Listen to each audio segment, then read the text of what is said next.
নদুৱাৰ সমষ্টিত বিজেপিৰ মনোনীত প্ৰাৰ্থীৰ মনোনয়ন দাখিল।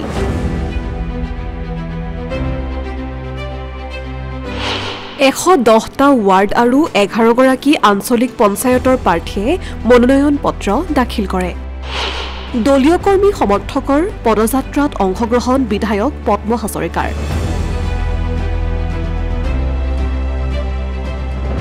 প্ৰথম পৰ্যায়ৰ পঞ্চায়ত নিৰ্বাচনৰ বাবে আজি নদুৱাৰ সমষ্টিটো বিজেপি দলৰ মনোনীত 10টা ৱাৰ্ডত আৰু 11 গৰাকী আঞ্চলিক পঞ্চায়তৰ প্ৰাৰ্থীয়ে দাখিল কৰে মনোনয়ন পত্ৰ।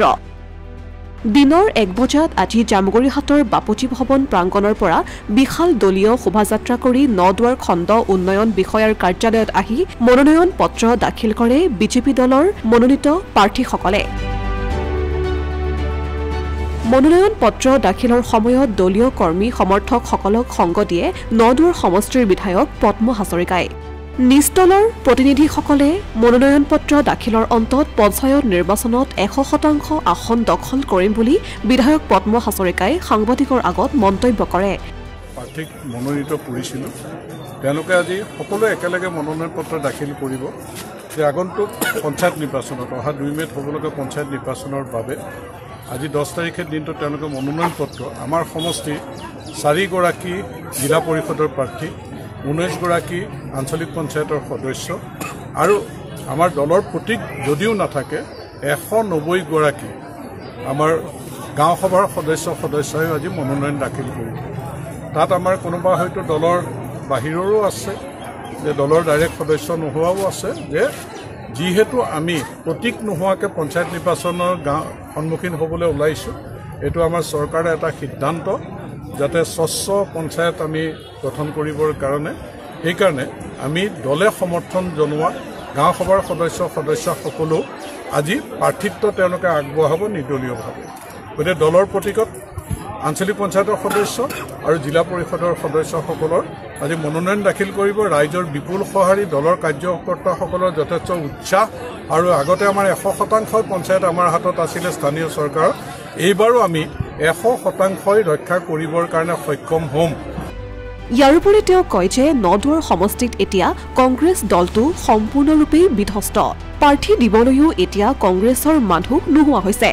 মানুহক ধন টকা পইচা দি কংগ্ৰেছ প্ৰাৰ্থীৰ কাৰণে এতিয়া খাটনি ধৰিবলগীয়া হৈছে। এয়াই এতিয়া কংগ্ৰেছৰ দুৰৱস্থা বুলি মন্তব্য কৰাৰ লগতে দলটোৰ 4 গৰাকীয়ে জিলা পৰিষদত প্ৰতিদ্বন্দ্বিতা আগবঢ়োৱাৰ উদ্দেশ্যেৰে কুসুমটোলাস্থিত নদুৱাৰ সমজিলা আয়ুক্তৰ কাৰ্যালয়ত মনোনয়ন দাখিল কৰা বুলি জানিবলৈ দিয়ে বিধায়ক পদ্ম হাজৰিকাই। আৰু কংগ্ৰেছ দলৰ যিহেতু একেবাৰে দুৰ্বল স্থিতি, তেওঁলোকে প্ৰাৰ্থিত্ব বিচাৰিও হাহাকাৰ অৱস্থা। আমাৰ দলৰ 4-5 জনে ক'ৰবাত প্ৰাৰ্থিত্ব বিচাৰিছে, প্ৰাৰ্থিত্ব নোপোৱাসকলৰ ঘৰে ঘৰে গৈ তেওঁলোকে চেষ্টা কৰিছে তেওঁলোকৰ দলৰ পৰা প্ৰাৰ্থিত্ব দিয়াবৰ কাৰণে। গতিকে কংগ্ৰেছ দল যে ইয়াত বিধ্বস্ত হৈ গৈছে সেই কথা তেওঁলোকৰ এই কাৰ্যকলাপে প্ৰমাণ কৰিছে। গতিকে বাকী পঞ্চায়তৰ সদস্যৰ কাৰণেও তেওঁলোকে আচলতে প্ৰাৰ্থিত্ব বিচাৰি যদিও দলৰ প্ৰতীকত নহয় তেওঁলোকে আগবঢ়াবলৈ বিচাৰিছিল, সেইটোতো তেওঁলোক বিফল হৈছে। কিন্তু আমি আজিৰ দিনটোত আমাৰ অনুভৱ আমি কৰোঁ যে 50% গাঁও সভাৰ সদস্য তেওঁলোকে আনকণ্টেষ্ট কোনো প্ৰতিদ্বন্দ্বিতাৰ সন্মুখীন নোহোৱাকৈ তেওঁলোকে নিৰ্বাচিত হ'ব। আৰু আঞ্চলিক পঞ্চায়তৰ সদস্যও কিছু প্ৰতিদ্বন্দ্বিতা নোহোৱাকৈ তেওঁলোকে নিৰ্বাচিত হ'ব। এইটো এইকাৰণেই যে ৰাইজৰ বিপুল সঁহাৰি আমাৰ চৰকাৰৰ প্ৰতি, প্ৰধানমন্ত্ৰী নৰেন্দ্ৰ মোদী ডাঙৰীয়াৰ চৰকাৰ, মুখ্যমন্ত্ৰী ডক্টৰ হিমন্ত বিশ্ব শৰ্মা ডাঙৰীয়াৰ চৰকাৰৰ প্ৰতি ৰাইজৰ যি আস্থা বিশ্বাস বাঢ়িছে আৰু জনসাধাৰণে যিহেতু আমাক বিশ্বাসত লৈছে, সেইকাৰণে আমাৰ যে স্থানীয় চৰকাৰখন হ'ব সেইটো কথা 100% নিশ্চিত। আৰু আমি বিচাৰিছোঁ শান্তিপূৰ্ণ পঞ্চায়ত নিৰ্বাচন হওক, কাৰণ কংগ্ৰেছৰ দিনত আপোনালোকে চাওক পঞ্চায়ত নিৰ্বাচনত কিমান অপ্ৰীতিকৰ ঘটনা সংঘটিত হৈছিল কংগ্ৰেছ চৰকাৰৰ দিনত। কিন্তু আজিৰ দিনটোত এটা মুক্ত নিৰ্বাচন আমাৰ চৰকাৰে বিচাৰিছে, আমি দলে বিচাৰিছোঁ। সকলো ৰাইজক মুক্তভাৱে নিৰ্বাচনত অংশগ্ৰহণ কৰিবলৈ আহ্বান জনাইছোঁ।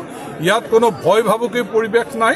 ইয়াত গণতান্ত্ৰিকভাৱে এই নিৰ্বাচনত অংশগ্ৰহণ কৰি ৰাইজৰ আস্থাৰ স্থানীয় চৰকাৰ গঠন কৰক, আমাৰ দলৰ প্ৰতি ৰাইজে সমৰ্থন আগবঢ়াওক, এই আহ্বান ৰাখি মই এখন শক্তিশালী আমাৰ নদুৱাৰত স্থানীয় চৰকাৰ গঠন হ'ব, জিলা পৰিষদ গঠন হ'ব, আঞ্চলিক পঞ্চায়ত গঠন হ'ব, পঞ্চায়ত গঠন হ'ব, ইয়াৰ বাবে ৰাইজলৈ আহ্বান জনাই প্ৰাৰ্থীসকলক শুভেচ্ছা মই জনাইছোঁ, তেওঁলোকে যাতে বিপুল ভোটত জয়যুক্ত হয়।